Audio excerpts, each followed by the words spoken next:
যেতিয়া নিয়মীয়া কৰ্মচাৰী এজনে চৰকাৰী চাকৰি কৰে তেওঁলোকৰ পৰিয়ালত যদি কৰ্মচাৰীজন নিহত হয়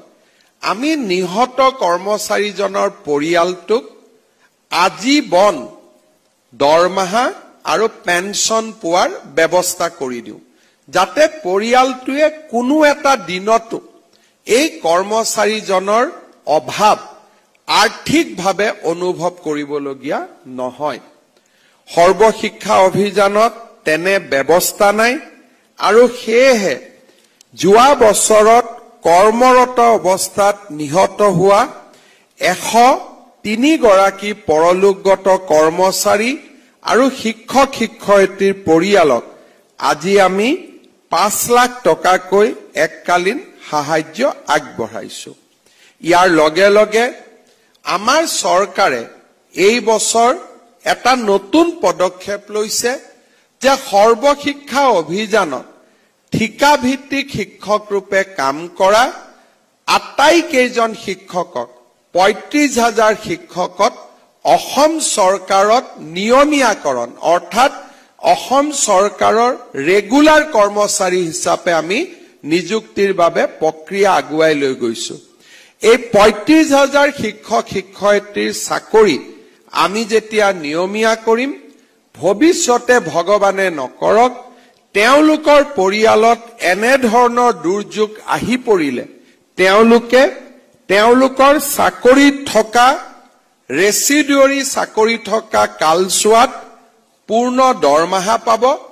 আৰু ৰিটায়াৰমেন্টৰ পিছতো অৰ্থাৎ যদি কৰ্মচাৰীজন জীয়াই থাকিলহেঁতেন তেওঁৰ যিটো ৰিটায়াৰমেন্ট হ'ব সেই ৰিটায়াৰমেন্টৰ পিছতো যদিও কৰ্মচাৰীজন আমাৰ মাজত নাই তেওঁ পেনশনো পাই থাকিব আমাৰ এই ধৰণৰ ব্যৱস্থা অসমত আমি বৰ্তমান ৰূপায়ণ কৰি আছো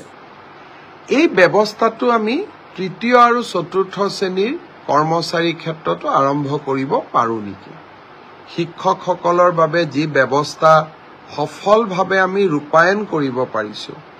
সেই ব্যৱস্থাটো আমি তৃতীয় আৰু চতুৰ্থ শ্ৰেণীৰ কৰ্মচাৰীসকলৰ বাবেও যদি ৰূপায়ণ কৰিব পাৰো অসমৰ বহু তৃতীয় আৰু চতুৰ্থ শ্ৰেণীৰ কৰ্মচাৰীয়ে চৰকাৰৰ কোনো অসুবিধা নোহোৱাকৈ নিজে বিচৰা জিলাখনলৈ তেওঁলোকে ট্ৰান্সফাৰ ল'ব পাৰিব ধৰি ললো শিলচৰৰ এজন চতুৰ্থ বৰ্গৰ কৰ্মচাৰীয়ে তেজপুৰত কাম কৰি আছে দৰং তেজপুৰ বা বিশ্বনাথ চাৰিআলিৰ কোনোবা এজন কৰ্মচাৰীয়ে শিলচৰত কাম কৰি আছে এটা দুইজনে যদি কথা পাতি এটা মিউচুৱেল ট্ৰান্সফাৰৰ আমাক আবেদন কৰে পাৰস্পৰিক বদলি আমি তাত কৰি দিলে চৰকাৰৰ কোনো অসুবিধা নহয় কিন্তু এই ব্যৱস্থা শিক্ষকৰ ক্ষেত্ৰত আছিলে তৃতীয় আৰু চতুৰ্থ বৰ্গৰ শ্ৰেণীৰ কৰ্মচাৰীৰ ক্ষেত্ৰত নাছিলে কেনেকে কৰিব পাৰো মই তাক ভাবি আছো তাৰ বাবে এটা পোৰ্টেল লাগিব আবেদনৰ প্ৰক্ৰিয়া লাগিব সময়সীমা লাগিব ইজনে সিজনৰ লগত কথা পতাৰ সুবিধা দিব লাগিব কিন্তু তথাপিতো এই ব্যৱস্থাটো মই কৰাৰ বাবে চেষ্টা কৰি আছো চিন্তা কৰি আছো নিশ্চয় সফল হ'ব